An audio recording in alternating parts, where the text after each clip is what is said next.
এরকম একটা আকৃতি আঁকবো, অনেকটা ডিমের মতো একটা আকৃতি। তো এই আকৃতিটা থেকে আমরা আস্তে করে এইভাবে উপরের দিকে যাব। তোমরা একটু সুন্দর করে এটা এরকম একটা আকৃতি নেওয়ার চেষ্টা করবা ডিমের মতো।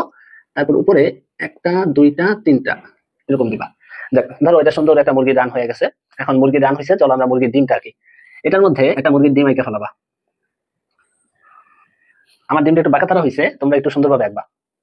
তারপর এইখানে আমরা এরকম তিনটা দাগ দিব। এটা তোমরা চাঁদা দিয়ে আঁকতে পারবা অনেক সুন্দরভাবে। আচ্ছা, এর মাথায় এইভাবে দিয়ে দিবা।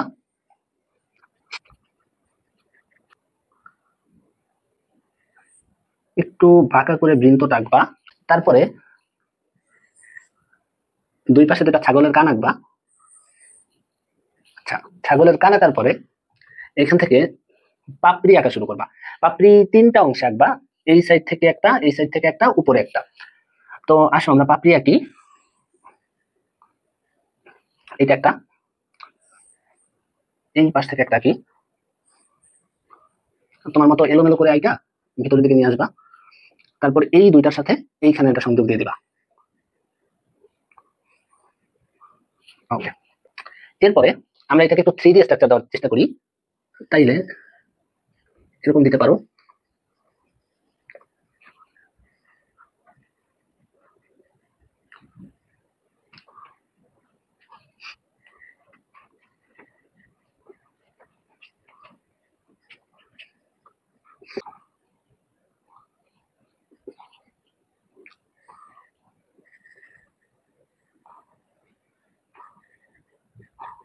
এটা চাইলে আমরা এখানেও দিতে পারি।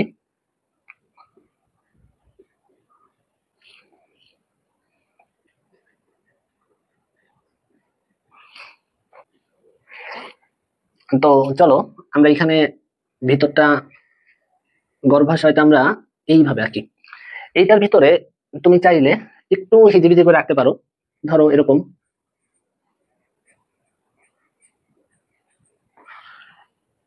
আর তুমি না চাইলে এটার নায়িকা এইভাবেও রাইখা দিতে পারো, সমস্যা নেই। আমি দুইটাই দেখাইলাম, আপাতত এরকম থাকুক। আর চলো আমরা এটা চিহ্নিত করে ফেলাই। চিত্র আঁকছো, ভালো কথা।